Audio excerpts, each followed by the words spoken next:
Baik teman-teman, bismillahirrahmanirrahim. Assalamualaikum warahmatullahi wabarakatuh.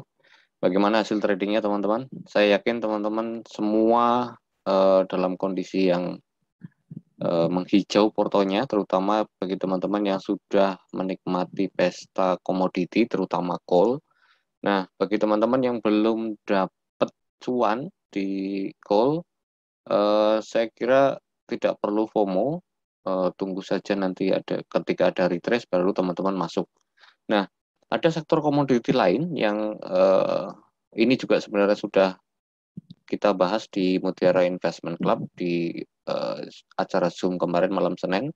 Jadi pilihannya adalah ada di coal, ada di CPO, dan ada di sektor minyak gitu ya. Kemarin saya merekomendasikan ada Fire, ada PKPK, ada BOS, ada Medco, terus kemudian ada beberapa yang lain untuk kalangan internal Mutiara Investment Club. Nah, pada kesempatan kali ini untuk teman-teman yang belum mendapatkan cuan dari sektor coal, barangkali bisa mempertimbangkan sektor CPO karena harga komoditinya sudah beranjak naik lagi, hampir kembali ke all time high, tapi harga sahamnya masih ada di bawah. Jadi ya, potensi upside-nya jauh lebih besar dan resikonya menjadi kecil gitu ya. Nah, tapi sebelum saya review atau barangkali nanti harus menyebut sahamnya, saya ingin apa namanya? Saya ingin sampaikan disclaimer terlebih dahulu bahwa ini bukan ajakan jual atau beli. Seluruh keputusan jika setuju dengan hasil analisa saya adalah tanggung jawab pribadi masing-masing. Baik, kita akan mulai untuk screening saham CPO, tapi sebelum sampai sana barangkali saya ingin perlihatkan dulu ini chart CPO yang kembali apa namanya ke utara alias naik lagi untuk menuju, mudah-mudahan ini tembus all time high-nya. Jadi, nah kalau sudah melihat posisi harga komoditinya seperti ini, dan kemudian kita melihat data money inflow, data asing macam-macam sudah sangat masif, maka kita perlu apa namanya perlu sensitif terhadap aroma cuan yang mungkin saja akan datang esok hari. Nah, kalau teman-teman dengan modal yang cukup besar, barangkali bisa beli apa namanya mempertimbangkan untuk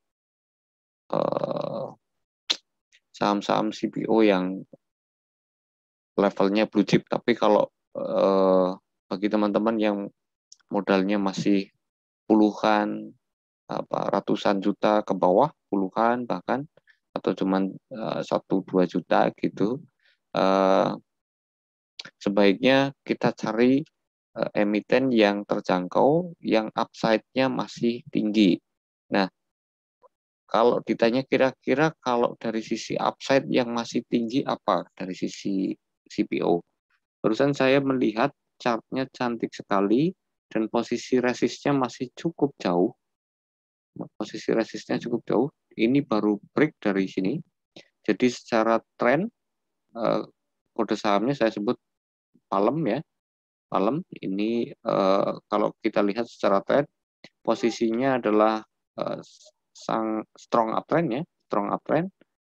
Nah, kemudian setelah koreksi cukup dalam dari harga tertingginya tahun ini adalah 640 sampai koreksi di area 440 dan kemudian pelan-pelan menuju ke atas. Nah,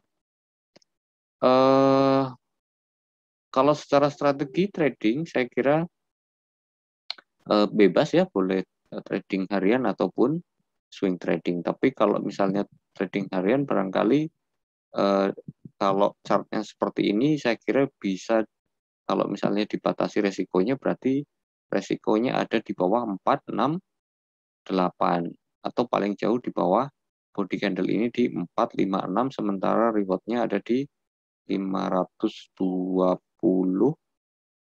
540 sampai dengan 600 lah ya. Jadi kalau misalnya kita hitung maksimalnya segini berarti ada 126 poin dengan resiko hanya sekitar 8 poin. Jadi kira-kira ini termasuk yang emiten yang sangat menarik dari sisi apa namanya komoditinya bagus, dari sisi chartnya juga sangat bagus. Nah, yang lain ada grupnya Salim. Jadi ini ada, saya sebut saja sahamnya SIMP. Sahamnya SIMP berarti dari chart ini terlihat bahwa terlihat di sini volumenya sangat besar, walaupun candlenya belum naik banyak ini. Ini sekitar barangkali sekitar 4% barangkali ya. Saya agak lupa kenaikan hari ini berapa persen. Kalau dilihat dari previous close ke hari tadi. Kita coba cek. Oh, sorry.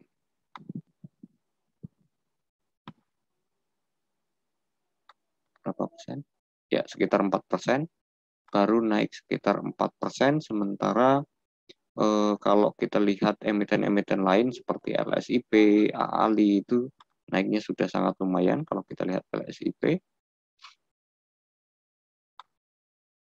ya LSIP cukup tinggi kenaikannya. Kita lihat per hari ini LSIP sudah 7% ya, 7%-an. Jadi kalau kita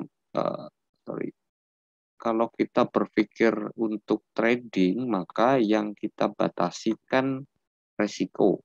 Maka saya selain memang ketersediaan dana, saya berpikir untuk memilih emiten-emiten yang secara komoditi memang karena acuannya sama naik tinggi, tapi secara harga saham belum naik tinggi sehingga risk reward-nya menjadi lebih menarik.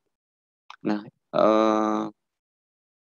saya melihat ada yang lain, misalnya ini sebagai pembanding saja. DSNG juga cukup lumayan dengan all time high-nya, bukan all time high, year to date-nya adalah 720. Harga hari ini 535. Nah, kalau melihat pola candle